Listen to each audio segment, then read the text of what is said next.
Welcome to another episode of China Update, where I provide you with the most up-to-date political, economic, and geostrategic analysis on the world's number 2 economy.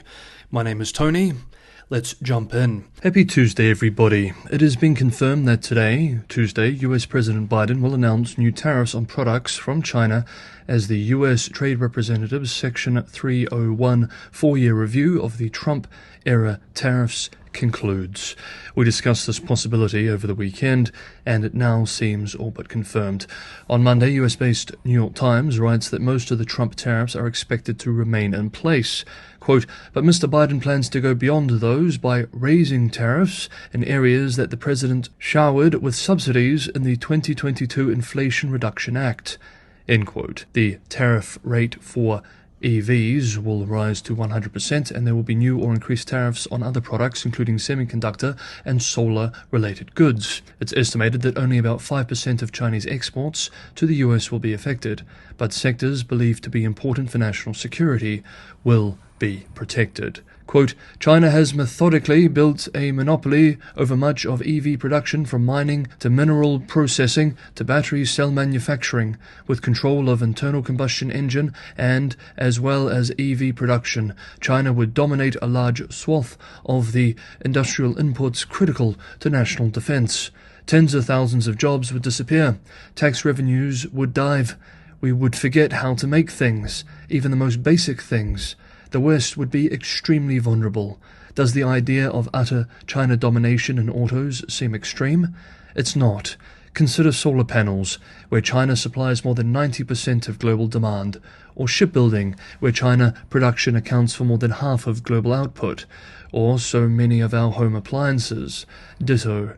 Without tariffs, made-in-China cars could overwhelm global markets and crush established automakers. End quote. While U.S. Treasury Secretary Yellen, in an interview on Monday, declined to confirm that the Biden administration is poised to unveil the new tariffs on Chinese goods, she did say that any measures, quote, should be targeted to our concerns and not be broad-based. Hopefully, we will not see a significant Chinese response, but that's always a possibility. End quote.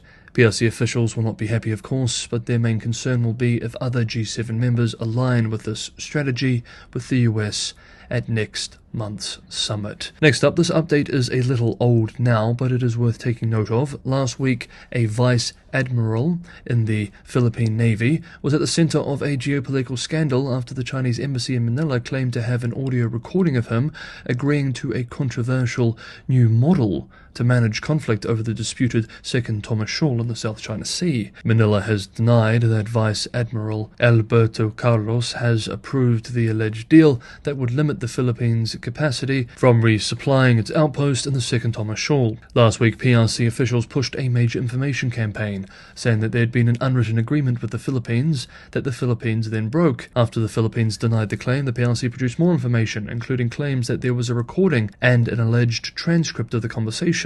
In the claimed recording, made on the 3rd of January this year, what could be the voice of Carlos told a Chinese diplomat that his bosses concurred with the proposal, referring to the new model that China submitted to the Philippine government.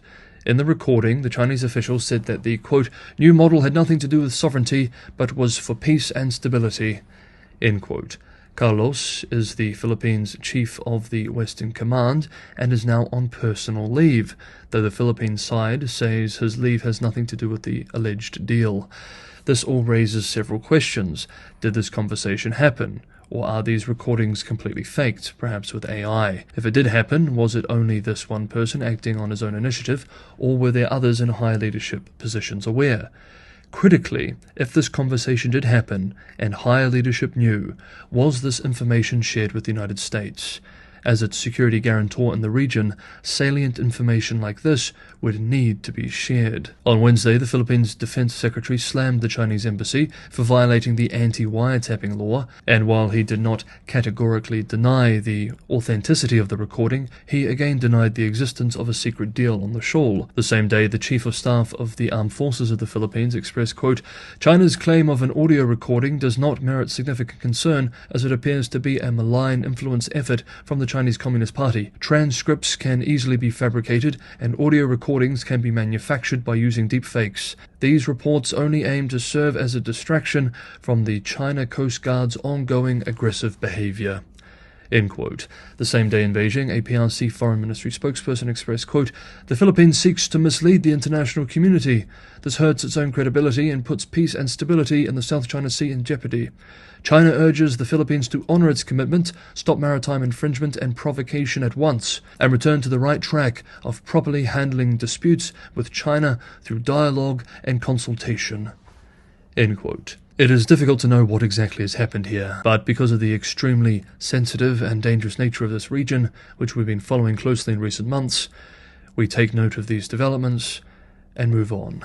Next up, the last few days has seen several developments in the shadowy world of espionage as covert moves between the PRC and the West heats up. Before we move into the details, just quickly, if you're enjoying today's episode, it's a huge help if you can hit the like button. Sharing and subscribing is a big help as well. Patreon and Buy Me a Coffee links are also in the description for those who want to help keep the channel financially sustainable. Let's continue. Yesterday we learned that UK police have charged 3 men with working for the Hong Kong intelligence service to survey Hong Kong activists in the UK and for allegedly breaking into a home earlier this month. This comes hot on the heels of several arrests of alleged Chinese spies in the UK and Germany only a few weeks ago. Chi Long-wai, 38, who works at Heathrow Airport for the UK Border Force and volunteers as a special constable in the City of London Police, is accused of allegedly carrying out surveillance and hostile reconnaissance on pro-democracy activists in the UK for Hong Kong intelligence services. The second man is former Royal Marine Matthew Trickett, 37, who currently works as an immigration enforcement officer for the Home Office. A third man, Chong Bio-yuan, 63, is a retired Hong Kong police officer now employed as a trade official with the Hong Kong Economic and Trade Office. Beijing's foreign ministry arm in Hong Kong criticized the arrests, arguing that they constitute interference in China's internal affairs. Quote, "This not only violates the spirit of the rule of law, but is also naked political manipulation. Its sinister intentions of interfering in Hong Kong's affairs and shielding anti-China elements and disrupting Hong Kong are clearly exposed." End quote.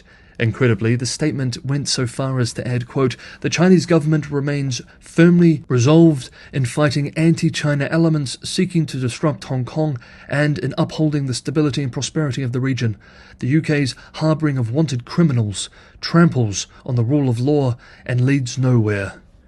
End quote. Meanwhile, this week, Australian program Four Corners released a shocking story about a PRC man who, it's claimed, fled to Australia in 2023 and has now gone public with claims that he was working as an informant for the Ministry of Public Security in China to track targets overseas, including in Australia, Canada, and Thailand.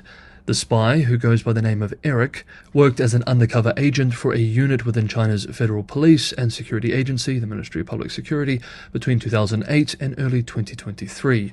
The program alleges. Eric reportedly fled to China and arrived in Australia last year, where he revealed his history to Australia's domestic spy agency. The program then says, quote, "He was tasked by his handlers with hunting down dissidents across the globe, sometimes by using elaborate cover stories, once as a property executive and another as an anti-CCP freedom fighter, to try to gain their confidence and lure them to countries where they could be abducted and returned to China.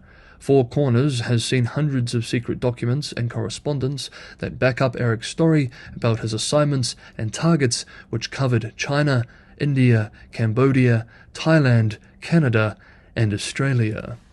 End quote.